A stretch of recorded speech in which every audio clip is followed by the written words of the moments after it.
तुम्हारा जिम्मेदारी है कि एशियाटिक लाइफस्टाइल को बर्बाद करो, यानी इंडियन लाइफस्टाइल को बर्बाद करो और यूरोपियन वैल्यू सिस्टम को लगाओ। आपको यहाँ कहते हुए मिल जाएंगे, यहाँ नहीं, across the border also. Hindi कोई एक हिंदी नहीं है, हरियाणवी हिंदी अलग है, राजस्थानी हिंदी अलग है, बिहार की जो मैथिली हिंदी अलग है, मगही हिंदी अलग है। तो इस तरीके से जो हमारी जो समाज या हमारी जो भारतीय संस्कृति की खूबसूरती थी, इसने क ख ग घ दे दिया। उसके बाद बोला आप डेवलप करो, बनाओ अपनी भाषाएं।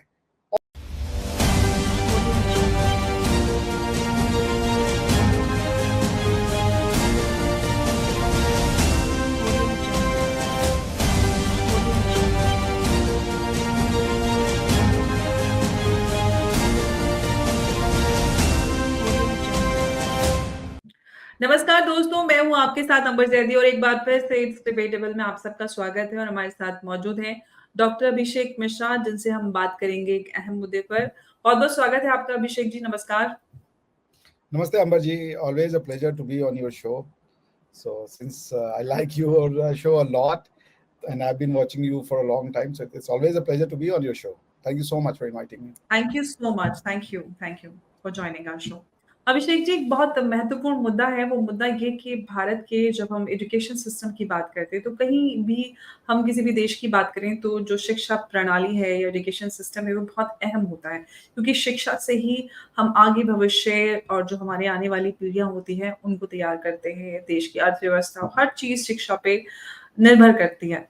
और हमने देखा है कि भारत एक बहुत पुरानी एक संस्कृति है, हजारों साल पुरानी। हमारी चाहे शिक्षा की बात करें, संस्कृति की बात करें, तो बहुत कुछ है हमारे पास। लेकिन बावजूद उसके भी हम आज अगर मॉडर्न इंडिया को देखते हैं तो इंडियंस कहीं ना कहीं इंडियन से ज्यादा साउथ इंडियन, नॉर्थ इंडियन और वेस्ट इंडियन, ईस्ट इंडियन, इस तरह में ज्यादा बटे हुए हैं। इनफैक्ट कि हम यहाँ के हैं, आप वहाँ के हैं, एक दूसरे को थोड़ा कम समझना, बुरा समझना, खुद को सुपीरियर समझना, ये ऐसा हमारे शिक्षा प्रणाली में ऐसा क्या हुआ जिसकी वजह से हम प्रांतों में बट गए?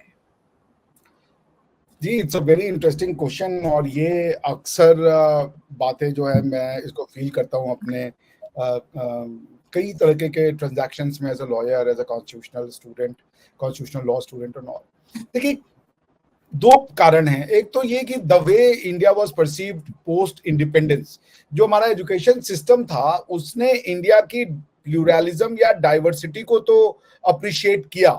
जैसे यूनिटी इन डाइवर्सिटी टाइप के जो स्लोगन्स थे, जो बच्चों के दिमाग में भरे जाने चाहिए थे, वो सब भरे गए। That was a good idea.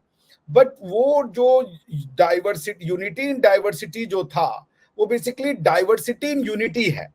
Because India, अब आप देखें, आज के जब हजारों साल पहले इंडिया के लिए जब आप वो लिखे जा रहे थे, क्या नाम है, व्हाट इज इंडिया, इस टाइप का जो लिखा गया, उन्होंने कभी इंडिया को साउथ इंडिया, नॉर्थ इंडिया या इस फॉर्म में नहीं देखा। उन्होंने इंडिया को as a one single unity देखा। ठीक है ना? वो जैसे अब हमारे आज की डेट में आप कुछ कहिए तो कहते हैं नॉर्थ का कल्चर अलग है, साउथ का कल्चर अलग है, या ईस्ट का अलग है, वेस्ट का अलग है। But that's not how they saw it when they were writing things for India, or they were writing just things maybe not just for India but for the humanity in a general. उनके दिमाग में north south नहीं था। जैसे उत्तरम यस्य समुद्रस्य हिमाद्रश्च दक्षिणम वर्षतद भारतम नाम भारती यत्र संतति। इसका ये मतलब है कि भाई जहां पे इसके साउथ में आप देखें सीस एनक्लेव है, अपने उसके हिमालय है, उस भूभाग को इंडिया कहते हैं। लेकिन उन्होंने ये नहीं कहा कि इस भूभाग की एक पर्टिकुलर आइडेंटिटी है। अब जैसे आप देखें भाषा, हमारे यहाँ ये तमिल जो साउथ इंडियन है उनके अंदर ये फीलिंग है कि हमारी लैंग्वेज डिस्टिंक्ट है और हम नॉर्थ इंडियन से अलग हैं। जबकि एक बड़ी नॉर्मल सी बात है जो मैंने बहुत पहले मेरे दिमाग में नोटिस की थी कि अगर आप, और मेरे कई बच्चों को ये बात बताया भी, कि आप अगर इंडिया के सभी भाषाओं को देखें तो उनका जो बीज है, जो उनका सीड है, वो क ख ग घ ही है और अ आ इ ई है। आप किसी तमिल वाले से पूछे कि भाई आपकी तमिल भाषा का जो बेसिक लेटर्स है वो क्या है, तो वो यही बोलेंगे क ख ग घ। वो हो सकता है कि जो क ख ग घ के कुछ एक किसी में घ नहीं हो, किसी में ख नहीं हो, इस टाइप की चीजें होंगी, लेकिन है वो क ख ग घ, वो ABCD नहीं है, वो अलिफ बे ते से नहीं है। ठीक है ना? उसी तरीके से आप तेलुगु का पूछ ले, वो भी क ख ग घ है, बंगाली पूछ ले, वो भी क ख ग घ है, तेलुगु का भी वॉवेल्स अ आ इ ई है, तमिल का भी है, बंगाली का भी अ आ इ ई है, सबका वही है। सो पॉइंट ये है कि आखिर ऐसा क्यों? अगर हम डिस्टिंक्ट हैं, डिफरेंट है, हम अलग जगह से आए हैं, तो हमारी सबकी भाषाएं कैसे सेम हो गई?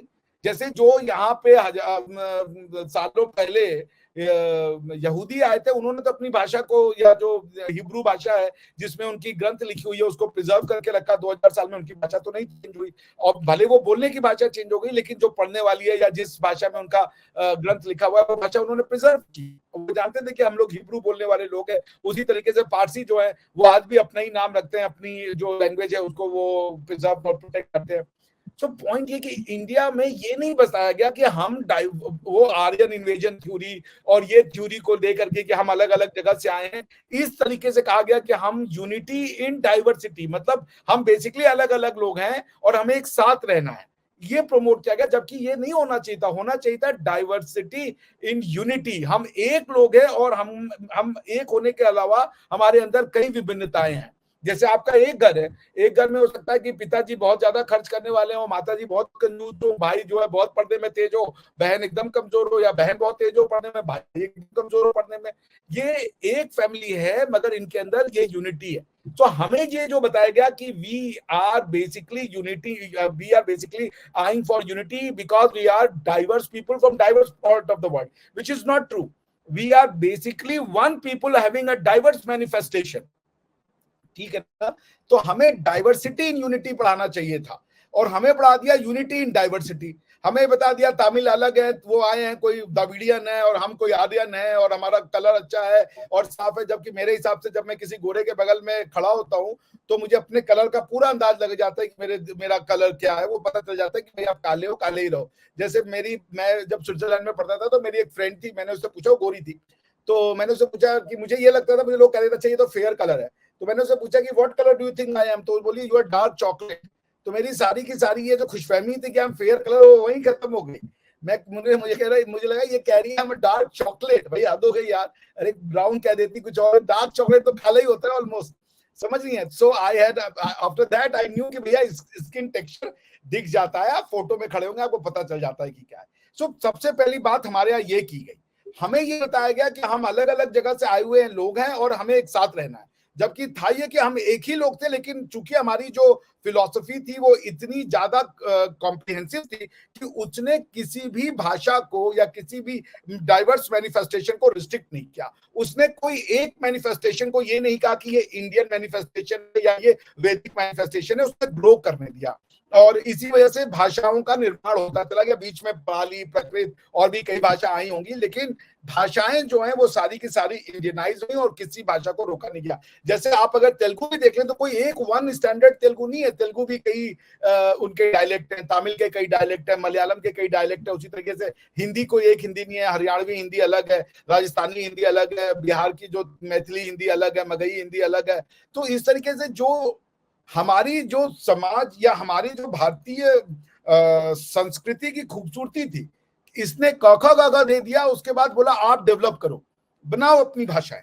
और किसी को ये नहीं कहा कि ये एक फॉर्म ऑफ लाइफ है जो, या एक फॉर्म ऑफ लैंग्वेज है, उसके अलावा सारी लैंग्वेज को ऑब्लिटरेट कर देना है, बल्कि इसने लैंग्वेजेस को ग्रो करने दिया। So this is one of the mistake that हमको नहीं बताया गया। हमको बताया हम आर्यन है, कोई सेंट्रल एशियन से आया है, कोई जो है वो यूरोप से आया है, और द्रविडियन अलग है, और इसके लिए चूंकि हमारा देश टूट ना जाए हमें एक साथ रहना है। That is not true. So we do not need unity in diversity. We basically need to teach our students that we are one people but having diverse manifestation. जिसका एग्जाम्पल है कि एक परिवार में कई लोग कई तरीके से सोच सकते हैं, ठीक है ना जी। That was the first thing. ये सब इसलिए किया गया, देखिए होता ही है कि जब आप ये कहती है ना कि मुगल बाहर से आए थे, तो इंस्टेड ऑफ वो ये प्रूव करने के लिए कि मुगल बाहर के नहीं थे, अंदर ही थे, उनका अटैक ये होता है कि ये प्रूव कर दो कि आप भी बाहर से थे। तो वो फिर आर्यन इन्वेजन थ्योरी आ जाती है। आप कहते हो मुगल 500 साल पहले आए थे, हम प्रूव कर देंगे आप 1500 साल पहले आए थे, सब अलग थे। तो ये पॉइंट, अब जब मुगल आए उन्होंने भाषा वो अपनी लेके आए। ये बात अलग है कि बाद में रशियंस ने मुगलों से उनकी भाषा छीन ली और उनको रशियन चिपका दी। पहले वो अरबिक और ये सब लिखना शुरू किए थे, उन्होंने इतने डंडे मारे कि पूरा का पूरा सेंट्रल एशिया स्टेट में रशियन लैंग्वेज लिखता है। किसी की भी जो स्क्रिप्ट है वो अरबिक बची ही नहीं है, वहां पे खत्म कर दिया उन्होंने, वहां पे सब रशियन में पढ़ाया जाता है।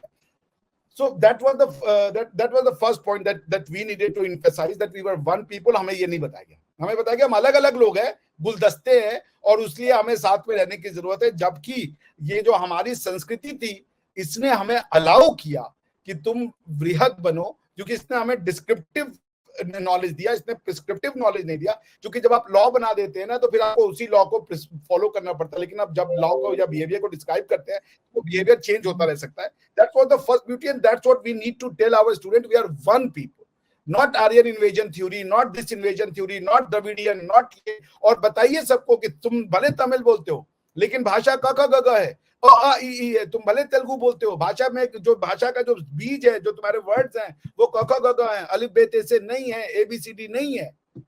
तो ये जब आप बताएंगे तो उनको पता चलेगा कि we are basically one people having a diverse language. तो अब मैंने अपने अपने स्टूडेंट से पूछा, आप ये मान लो कि तमिल तेलुगु से हिंदी तमिल से निकली है, या तमिल हिंदी से निकली है, मुझे कोई प्रॉब्लम नहीं है। तेलुगु या तो तेलुगु से डेवलप होकर हिंदी बनी होगी, या हिंदी से डेवलप होकर तमिल अरे तेलुगु बना होगा, मुझे कोई प्रॉब्लम नहीं है। संस्कृत से तेलुगु निकली या तेलुगु से संस्कृत निकला, मुझे कोई प्रॉब्लम नहीं है। जब तक क ख ग घ सेम है, मुझे क्या फर्क पड़ता है? कोई भी बेटर हो लैंग्वेज, सारी मेरी लैंग्वेजेस है। आप समझ रही हैं? सो ये बातें बताने की थी बच्चों को कि we are united not by constitutional understanding of independence struggle, we were united because जो हमारी वैदिक सनातनी परंपरा है, जिसने हमें एक सूत्र में बांधा, वो हमें डाइवर्स मैनिफेस्टेशन की इजाजत देती है। क्योंकि उसने ये नहीं कहा कि हमें मानो और इसके अलावा कुछ मत करो, उसने छोड़ दिया। वो किसी एक के लिए डिफाइन नहीं किया गया था, किसी group of set of people के, वो सबके लिए था। This is I think one of the major mistakes we did to explain that we are basically one people having diverse manifestation. We basically said कि हम लोग अलग अलग जगह से आए हुए हैं और हमें एक साथ रहने की जरूरत है। दिस वाज मेजर फ्लॉबैक कि बच्चे हमारे समझ ही नहीं पाए। अगर हम उनको लैंग्वेज का अप्रोच लेकर के दिखा देते कि देखो क ख ग घ क ख ग घ क ख ग घ वही सिमिलरिटी है, क्योंकि जैसे ही तुम इंडिया के बाहर निकलो, वहां क ख ग घ खत्म होकर अलिफ बे ते से हो जाता है। उसके बाहर जाओ, यूरोप में ABCD हो जाता है। आप देख रही हैं? तो this approach should have been there, which was not taken among other things. आप जैसे 1956 है, अब जैसे आपने सुना होगा, हमारे एक बार राहुल गांधी साहब ने कहा था कि हम बेसिकली यूनियन ऑफ स्टेट है। Article 1 constitution of India says India that is Bharat shall be the union of state. वो ये बात ही नहीं समझ पाए कि जो हम यूनियन ऑफ स्टेट है, उसमें यूनियन ऑफ इंडिया तो पहले बन गया, स्टेट तो बाद में बने 1956 में रीऑर्गेनाइजेशन एक्ट करके। आप हमेशा बनाते रहते हो। अमेरिका में पहले स्टेट था, बाद में यूनियन बना। ये 13 स्टेट एक साथ था, इन्होंने नेगोशिएट किया और एक कॉन्ट्रैक्ट क्रिएट किया, उसको वो कॉन्स्टिट्यूशन कहते हैं। हमारे यहाँ ऐसा नहीं था, आपने पहले यूनियन ऑफ इंडिया बना दिया, गवर्नमेंट ऑफ इंडिया बना दी, गवर्नमेंट ऑफ इंडिया ने बाद में स्टेट बनाए तोड़ तोड़ के, जिसको मन कहा जब चाह तोड़ दिया। आपका फेडरलिज्म अमेरिका का फेडरलिज्म नहीं है, और ये सुप्रीम कोर्ट ने time and number of time पे बताया है। उनका कॉन्ट्रेक्चुअल है, आपका कॉन्ट्रेक्चुअल नहीं है। आपका बेसिकली जो है वो कल्चरल कॉन्स्टिट्यूशन है। एंड दैट्स व्हाई आपके पास आर्टिकल 3 और 4 में इतनी पावर है कि जब चाहे आप स्टेट को तोड़ दे। सारी दुनिया में जो फेडरल स्टेट होता है, जो वो क्या कहते हैं, डिवीजन ऑफ पावर के बाद residuary power of law making होता है ना, वो हमेशा स्टेट्स के पास होता है। हमारे यहाँ रेसिडुअरी पावर आर्टिकल 248 में यूनियन के पास है, और महाजनपद और ये सब थे। ये सब बताने की जरूरत थी, बच्चों को बताया नहीं कि भाई हम पहले भी फेडरलिज्म में थे। महाजनपद 16 महाजनपद फेडरलिज्म का एक सबसे बड़ा एग्जाम्पल है। जो महाभारत में जिन स्टेट्स का युद्ध हुआ था, वो सारे महाजनपद का ये थे। So this should have been the approach जी। लेकिन इतनी रिच हिस्ट्री, इतना रिच कल्चर होने के बावजूद भी अगर हम देखें तो दुनिया भारत को एक स्नेक चार्मर वाला एक देश, जहां पर लोग सड़कों पर सूसू पॉटी करते हैं, स्नेक चार्मर होते हैं, उनको किसी बात का कोई ज्ञान नहीं है, उन्होंने कुछ नहीं देखा है, ना उनकी कोई हिस्ट्री है, ना कोई कल्चर है, बहुत ज्यादा एक नीची निगाह से देखते हैं। और कहीं ना कहीं जो भारतीय हैं उनमें भी एक हीन भावना रही अपने हिस्ट्री कल्चर को लेकर। वैसा क्यों? बावजूद इसके कि हमारे पास बहुत कुछ एक धरोहर के रूप में रहा, वो आगे बढ़ाया क्यों नहीं गया? Wonderful question. मैंने आपको कहा ना कि पहले ही अप्रोच ये थी कि इंडिया को, जैसे जब अंग्रेज जा रहे थे ना, अंग्रेजों ने कहा हम नहीं होंगे इंडिया टूट जाएगा।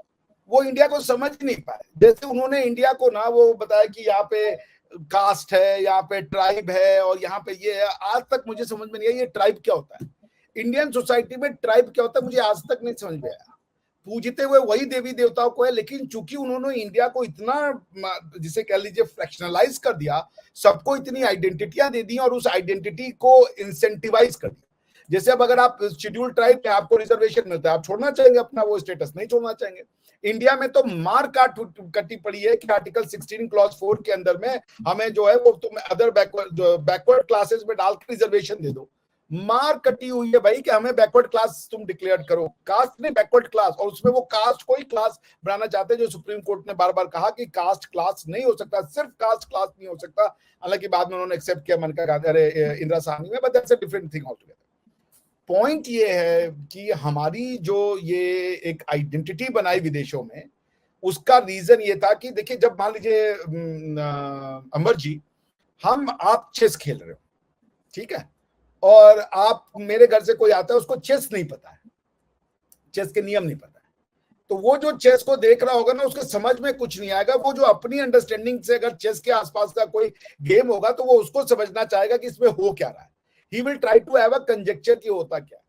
अब देखिए, जब वेस्ट के लोग आए ना, चाहे वो इस्लामिक आक्रांता आए और चाहे वो वेस्ट के आक्रांता आए, उन्होंने क्या किया कि वो पहले हमको समझने का प्रयास करने लगे कि भाई हम हैं कौन। जैसे मैंने आपको कहा ना, एक बार मैं कभी आपको न्याय सूत्र करके किताब है, जब मैं उसको पढ़ा, मेरी आंखें खुल गई कि हमें बेंथम पढ़ाया मगर न्याय सूत्र नहीं पढ़ाया। और मैं आपको गारंटी के साथ कह सकता हूं कि बेंथम ने जो लिखा है वो न्याय सूत्र पढ़ के लिखा है, क्योंकि there is striking similarity between his argument कि पेन एंड प्लेजर की स्टडी को ये कहते हैं लेजिस्लेटिव थ्योरी, लेजिस्लेशन बनाने की थ्योरी क्या होनी चाहिए, स्ट्राइकिंग सिमिलरिटी।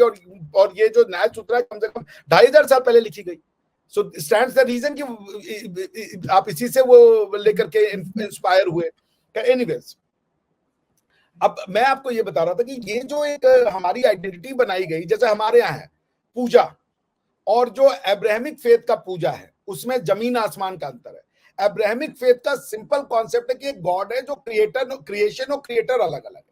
क्रिएशन और क्रिएटर चूंकि अलग अलग है, उसको सेम नहीं कर सकते, इसलिए क्रिएशन को तुम जो है क्रिएटर के सामने दबना पड़ेगा, सबमिशन करना पड़ेगा। उसकी पूजा करने का तरीका है सजदा करना, इंफीरियर मानना, क्योंकि वो तुमसे सुपीरियर है। जब वो कहते हैं ना कि तुमको पूजा करना है, तो उनके लिए मतलब है झुकना, सबमिट करना, किसी को सुपीरियर मानना, खुद को इंफीरियर मानना। ये उनका कॉन्सेप्ट ऑफ पूजा है। जब आप और हम, जब हमारे यहाँ जो हिंदू, जो ये वैदिक सिविलाइजेशन का पूजा था, वो पूजा सबमिशन का नहीं था, सरेंडर का नहीं था, वो सुपीरियोरिटी वर्सेस इंफीरियोरिटी का नहीं था, वो था टू एक्सप्रेस माई ग्रेटफुलनेस। मैंने पानी पिया, आपके पानी पीने से मुझे जीवन मिलता है, मैं एनर्जी महसूस करता हूँ, इसके लिए मैं आपको धन्यवाद ज्ञापित करता हूँ, अपना आपको जो है मतलब अपनी एक्सप्रेस करता हूँ अपनी gratefulness, how obliged I am कि आपने मुझे पानी पीने को दिया, चाहे जो भी सोर्स हो रहा हो। उसी तरीके से आप हवा से लेते हो तो आप हवा को भी प्रणाम करते हो, आप पानी लेते हो उसको भी प्रणाम करते हो। हम जब पूजा करते हैं तो हम झुकते नहीं है, किसी को सुपीरियर नहीं मांगते, हम अपनी कृतज्ञता ज्ञापित करते हैं। We merely express our gratefulness. We do not consider ourselves inferior, neither do I consider yourself superior. All we say that we have taken something from you, and for that I bow down to you and I express my gratefulness. ठीक है ना, हमने life लिया। आप देखिए, इसीलिए हर चीज की पूजा होती है यहाँ पे। पूजा करने का कतई मतलब नहीं है कि हम उसको सरेंडर कर रहे हैं। हमारा जो गॉड है और उनका जो गॉड है, उसकी कॉन्सेप्ट भी दोनों अलग अलग गॉड है। जैसे आप कई बार पूछे, ये इजराइल के लोग क्वेश्चन पूछे थे, क्रिश्चियन गॉड, मुस्लिम गॉड और यहूदियों का गॉड सेम है कि अलग अलग है? यहूदी तो अपने गॉड को हाशिम कहते हैं, वो यहोवा भी बाद में दूसरे लैंग्वेजेस में हुआ, और वो बात के अरब तक पहुंचते पहुंचते वो अल्लाह हो गया। सो पॉइंट ये है, और आपको मजे की बात है कि दुनिया में तो 56 से ज्यादा क्रिएशन थ्योरी, मैंने पिछली बार भी बताया था। हर किसी की अपनी थ्योरी, और सबको ही मान लो यूनिवर्सल गॉड, हर कोई जो है वो चारों जहां का मालिक है। सो पॉइंट ये है कि हमारी जो वो आए, उन्होंने हमें हर चीज की पूजा करते हुए देखा, तो ये लोग ये सोचे, क्योंकि उनको क्या पता था कि पूजा का मतलब, भगवान का मतलब एक क्रिएटर सेपरेटेड फ्रॉम क्रिएशन, और उसके बीच में एक सिर्फ क्या कहते हैं, गुलाम वाली भावना जो है, ये अब्राहम फेथ में है, गुलाम वाली, कि हम तो आपके गुलाम हैं, भगवान के गुलाम हैं, हम भगवान के कुत्ते हैं, हम भगवान के बंदर हैं, बिल्ली हैं। मतलब भगवान एक ऐसी चीज है कि भैया उसके हमें समकक्ष नहीं जाना।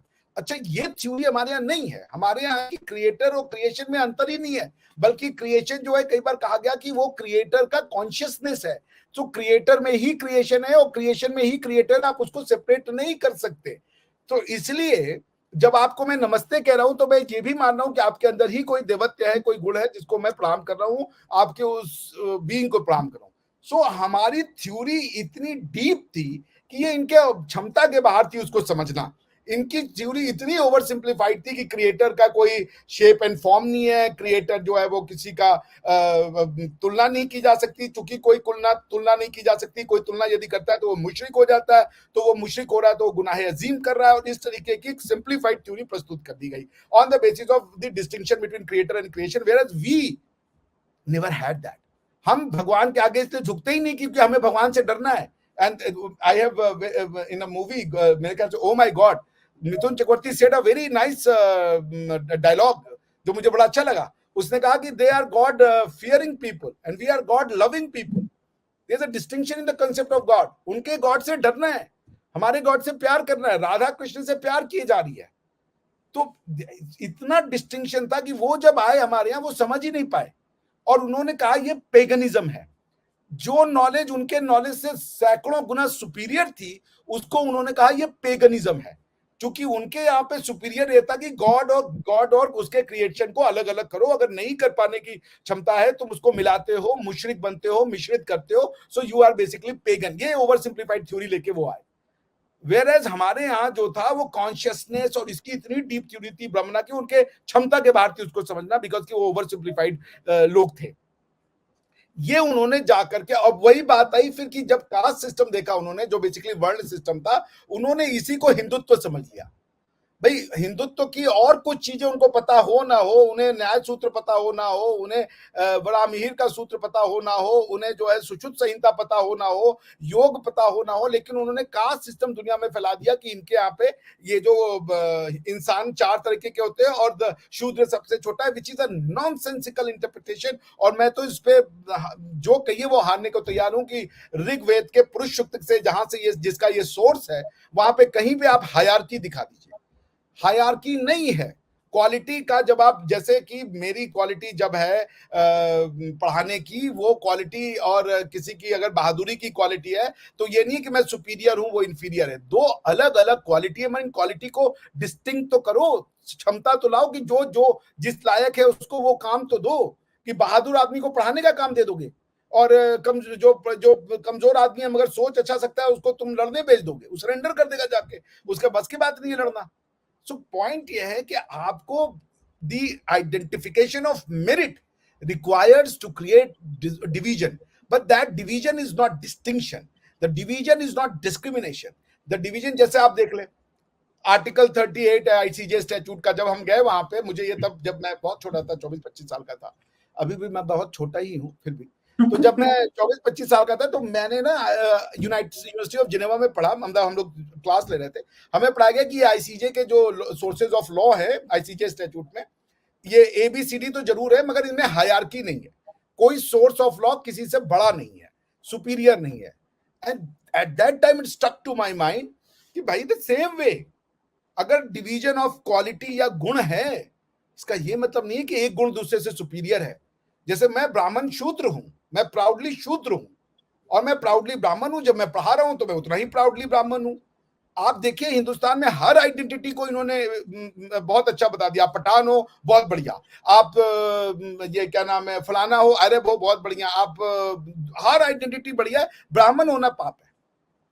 आप ये देखिए कि हमारे यहाँ से ये जो अरब आए, ये जो मुगल आए, इन्होंने औरतों को ले जाके बेचा समाज में, उन औरतों को इन्होंने रेप किया, सेक्स स्लेव बनाया, उसकी कोई वर्णन आपको नहीं मिलता है। उनको ग्लोरीफाई करते हो। यही अफगानी पठान आते थे और लेके जाते थे और औरतों को बेचते थे, उसको आपने ग्लोरीफाई, वहां पे कई पठानों की बुराई नहीं लिखाई, वहां पे पठान को आपने अच्छा दिखाते चले गए। उनको ये नहीं बताया कि ये सब काम उन्होंने भी किए हैं। लेकिन ब्राह्मणों ने अगर कहीं किया है कि कोई ब्राह्मण किसी का पैर छुआ था, जैसे मेरे एक स्टूडेंट मेरे पास आई, उसने बोली सर मेरे गांव में एक बार एक ब्राह्मण जा रहा था और मेरे गांव के कुछ लोगों ने जूता उठा दिया। मैंने कहा इसमें क्या बुराई है बेटा? मैंने कहा अभी कुछ दिन पहले मैंने देखा था अंबर जी कि मोदी जी कहीं किसी ना उसमें गए थे, क्या नाम है, मेरे ख्याल से वैक्सीन के किसी उसमें या इसरो के उसमें गए थे, तो उनसे हाथ मिलाने से पहले कोई सज्जन थे, उन्होंने चप्पल उतार दिए थे और फिर उनसे हाथ मिलाया था। ये रेस्पेक्ट है, ये हमारी, चूंकि हम इतने पोलाइट लोग हैं कि हम किसी को रेस्पेक्ट देने के लिए एक्स्ट्रा ऑर्डिनरी चले जाते हैं। अब इसमें अगर कोई आदमी ये कहे कि नहीं तुम ऐसा करो तो वो कल्प्रिट है कि वो जबरदस्ती करवा रहा है। लेकिन अगर स्वेच्छा से हो रहा है, क्योंकि हमारे यहाँ धन्यवाद ज्ञापित कर हम बता तो रहे, हम तो धरती को भी छूते हैं, गाय को भी छूकर के आशीर्वाद देते हैं कि भाई तुम दूध देती हो, तुम्हारे दूध से मेरा जीवन मिलता है, मैंने तुम्हारे बच्चे का दूध छीन करके अपना दूध पिया है, इसलिए मैं तुम्हारा इसके लिए वो करता हूँ। अगर हम शायद किसी और पशु पक्षी का दूध रहे हो तो हम उसको भी दूध ले रहे होते हैं, हम उसको भी उसी तरीके से प्रणाम करते हैं। हम तो सारे पशु पक्षियों को प्रणाम करते हैं। चूहे का मंदिर है भाई राजस्थान में, I don't know whether you know it और नॉट, राजस्थान के एक डिस्ट्रिक्ट में चूहे का मंदिर है। तो पॉइंट ये है कि ये लोग समझ नहीं पाए थ्योरी को, हमें पेगन कर दिया अपनी superficial and over simplified theory के आगे इन्होंने किसी थ्योरी को चलने नहीं दी, और वो फिर उन्होंने फोर्स से और उस थ्योरी को दबाया। उसके बाद जो रही सही कसर थी वो एजुकेशन सिस्टम ने पूरी कर दी, जहां पे ब्राह्मणों का कोई भी चीज, भाई मैं कह रहा हूं कि अगर कोई मैं जब क्लास में जाता हूं, और ये सच बात है, कुछ बच्चे खड़े हो जाते हैं आउट ऑफ रिस्पेक्ट, बिकॉज जो मैं पढ़ाता हूं उनको, वो खड़े हो जाते हैं। अब कोई बाहर से देखे और क्या यार ये बड़ा दबंग आदमी है, ये खड़ा करवा रहा है, ये तो बड़ा ही बेवकूफ है, ये तो देखिए कैसा ये स्लेवरी का सिस्टम चल रहा है, इक्वलिटी नहीं है, ये वो ये लिख दे जाके छाप दे, जबकि वो खड़े रहे आउट ऑफ रिस्पेक्ट। तो पॉइंट ये था कि इंडिया की जो वो आए सिस्टम को समझने, उस सिस्टम को वो अपनी दृष्टि से समझे। उनके लिए था कि पूजा करने का मतलब और किसी आगे झुकना जो है वो गलत है। यहां देख रहे हैं कि टीचर के आगे स्टूडेंट झुका है, हर कोई किसी के आगे झुका हुआ है, उन्होंने कहा ये तो पेगन है साले, इनको कुछ पता नहीं है, जबकि हाईएस्ट ऑर्डर ऑफ नॉलेज यहाँ पे था। और ये हमारी एजुकेशन सिस्टम ने नहीं किया, उनको कंपैरेटिव करना चाहिए था। यूरोप ने अपने घर घर में बताया इंडिया का कास्ट सिस्टम। मेरी मेरी फ्रेंड थी, जर्मनी की, वो बता दी थी, उसने अपने स्कूल में ये पढ़ा है कि इंडिया में कास्ट सिस्टम था। यूरोप ने भी कोई हमारे साथ बहुत अच्छा नहीं किया, इसीलिए जो वेस्ट का मीडिया है वो हमसे नफरत करता है, क्या उसके अंदर एक चिड़ है। कास्ट सिस्टम हर क्रिश्चियन को पता है, लेकिन आपको पता है क्रिश्चियन के अंदर क्या कमियां, आपको नहीं पता, क्योंकि हमारे पढ़ा ही नहीं किया, बताते ही नहीं क्या लिखा हुआ है। सो ये जो एक कंपैरेटिव मोड इंडिया को करना चाहिए था, हमारा हक था, क्योंकि हम क्रिएटर ऑफ नॉलेज थे, हमें कंपेयर करना चाहिए था कि ये भी देख लो एक थ्योरी है और ये भी एक थ्योरी, तुम चूज करो जो थ्योरी तुमको ठीक लगे। लेकिन हमारे यहाँ नहीं किया गया, हमारे यहाँ क्या किया गया, एक थ्योरी को विलीफाई किया गया, ब्राह्मण होने को ऐसा बना दिया कि मैं ब्राह्मण क्यों हूं। किया और गया? क्योंकि अब देखिए 76 साल हो चुके हैं, लेकिन क्यों इन सारी चीजों पे काम नहीं किया गया? ऐसा तो नहीं है कि आज हमें रियलाइज हुआ है, ऊपर से कोई मैसेज आया और हम इस बात पे चर्चा कर रहे हैं। हमसे पहले बहुत बड़े-बड़े ज्ञानी और महानुभाव गुजरे, लेकिन इस सारी चीज़ों पे काम क्यों नहीं हुआ? एजुकेशन सिस्टम की अगर बात की जाए, तो क्यों इसको करेक्ट नहीं किया गया? जो चीज़ें पढ़ाने की थी इतिहास की, उनको क्यों नहीं पढ़ाया गया? सही इतिहास की भाई भी बात की जाए, तो वो भी नहीं पढ़ाया गया। करेक्ट, जब आपको कार्ल मार्क्स ये लिख रहा है, मैंने आपको पढ़ के सुना दिया, मैं आपको फिर दूंगा, पिन कीजिए। कार्ल मार्क्स ने हुँ, कहा कि ये भारतीय, एक तो क्रिश्चियनिटी की दृष्टि से देखा वो पेगन है। कार्ल मार्क्स यूरोप, चूंकि यूरोपियन थॉट प्रोसेस में क्रिश्चियनिटी तो है ही है, भले आप अपने आप को हुँ। एथीस्ट भी कहो, उसने भी ये कहा कि ये पेगन है, ये घटिया लोग हैं। तुम्हारा जिम्मेदारी है कि एशियाटिक लाइफस्टाइल को बर्बाद करो, यानी इंडियन लाइफस्टाइल को बर्बाद करो और यूरोपियन वैल्यू सिस्टम को लगाओ। आपको यहाँ कहते हुए मिल जाएंगे, यहाँ नहीं, अक्रॉस द बॉर्डर ऑल्सो, कि सारा नॉलेज यूरोप से आया है, यूरोप ने हमें सिविलाइज किया है, इसकी होड़ लगी हुई है। अगर आप मार्क्सिस्ट हैं तो आप नफरत करेंगी इंडियन आइडेंटिटी से, क्योंकि मार्क्स ने कहा है। और आप कहिएगा तो मैं अभी के अभी आपको इसको जो है पढ़ के सुना दूंगा कि मार्क्स ने क्या कहा। तो जो मार्क्सिस्ट थे उनको किताब लिखने का मौका मिल गया, उन्होंने कहा कि भाई ये जो इंडियन सोसाइटी है, ये इंडियन सोसाइटी को, दैट्स व्हाट मार्क्स सेड, कि इंडियन सोसाइटी को आपको रीऑर्गेनाइज करना, रीजनरेट करना पड़ेगा। और रीजनरेट के लिए जो जो इंपॉर्टेंट चीज है कि आपको इसको एनाहिलेट करना पड़ेगा। तो हुँ। एनाहिलेशन किया उन्होंने। उन्होंने आपको हर जगह बता दिया। भाई आपको हमारे प्रधानमंत्री साहब कहते थे बाहर जाके कि हमने अंग्रेजों से इकोनॉमिक्स सीखी, कॉमन लॉ के बिना हमारा कुछ नहीं हो सकता था। अगर कॉमन लॉ से हमारी इकोनॉमिक्स डेवलप हुई तो पिछले 2000 साल की जब इकोनॉमिक जीडीपी की हिस्ट्री निकली तो हम, चाइना और इंडिया मिलकर कैसे 55% ऑफ द वर्ल्ड जीडीपी थे, इसमें तो एक्सप्लेन करो ना। तब तो कॉमन लॉ नहीं था। अगर हमें डेमोक्रेसी और ये कॉन्स्टिट्यूशन आने से हम दूसरे के रिलीजन का सम्मान करना सीखे तो कैसे हमारे यहाँ यहूदी आए, उनका सिनोगॉग बना। उन्होंने कहा कि हम पेगन हैं, हम घटिया लोग हैं, लेकिन हमने उनका सिनोगॉग बनाया। एक यहूदी को नहीं मारा, एक यहूदी को नहीं, किसी रिलीजन को नहीं मारा हमने। अगर जो लोग कहते हैं कि हमारे यहाँ इस्लामोफोबिया है, क्यों है इस्लामोफोबिया, ये नहीं बताने को तैयार है। Basically Islamophobia is the name of the concept, जो लोग चाहते हैं इस्लाम का सेक्युलराइजेशन ना हो, जो क्रिश्चियनिटी का हो, और आपको करना पड़ेगा। आप इस फॉर्म में चाहिए, ये इनकम्पैटिबिलिटी होगी, कॉन्फ्लिक्ट होंगे बाबा। सामने वाला सोच रहा है मैं गलत हूं, उसको तो ये सोचता हूँ मैं भी सही हूं, तुम भी सही हो। और ये बात तो हमने सैकड़ों साल पहले बता दी थी, हजारों साल पहले बता दी थी। एकम सत बहुधा विप्रहा वदंती, सब सच है भैया, इसी को मानना है तुम्हें। हम नहीं करें तुम्हारा गलत है, तुम सच ही मान लो, लेकिन हमको भी सच मान लो। हमको तुमको तुम्हारी मुबारक हो, वो कहने को तैयार नहीं हो। तो पॉइंट ये, इसी को टॉलरेंस करते हैं। जिसको वो टॉलरेंस कर रहे हैं, हमारे यहाँ उसको एक्सेप्टेंस किया गया। जो टॉलरेंस वो सिखाना चाहते हैं, इससे बड़ा टॉलरेंस क्या है? एकम सत बहुधा विप्रहा वदंती। ये जब आपको एज अ बच्चा पढ़ा दिया गया कि बेटा, इसीलिए हिंदुस्तानी या इंडियंस को देखिए, हम आप जो हैं अमर जी, कोई भी किसी का भी मंदिर होगा ना, हम लोग यूं कर देंगे। हमें आता है, हमारे यहाँ पे लोग मस्जिद के सामने से भी गुजरते हैं ना, वो मस्जिद जो ये चाहते हैं कि कौमुल काफिरीन बर्बाद हो जाए, उसके सामने भी यूं करके जाते हैं। वो ये हमारे खून में है। सिनेगॉग दिखेगा वो भी करके जाएंगे। उनको ये नहीं पता सिनेगॉग कह रहा है कि तू जो है वो पेगन है, तू घटिया आदमी है, वो सिनेगॉग के आगे भी हाथ जुड़ा रहे, जहां मिलेगा वो सर झुका देंगे। ये है एकम सत बहुधा विप्रहा वदंती का दम, आपने समाज ऐसा बना दिया। सो दैट्स व्हाट चूरी को बताया ही नहीं। ये जो मार्क्सिस्ट ये इंडिया से इतनी नफरत करने लगे, इन्होंने कहा कि पहले एनहाइलेट करो, मॉरली डिग्रेड करो, और वैल्यू सिस्टम यूरोप का बताओ, सब कुछ यूरोप से लाओ, सब कुछ यूरोप से लाओ। And that's why they never explained India. अब समय आ गया है, हम जैसे लोग जिसको समझ में आने लगा है, we have to write a book, many books, जैसे इंडिया भारत, बहुत जरूरी है। India not Bharat. जी सॉरी, मैंने बहुत बोल दिया जी, आप बोले।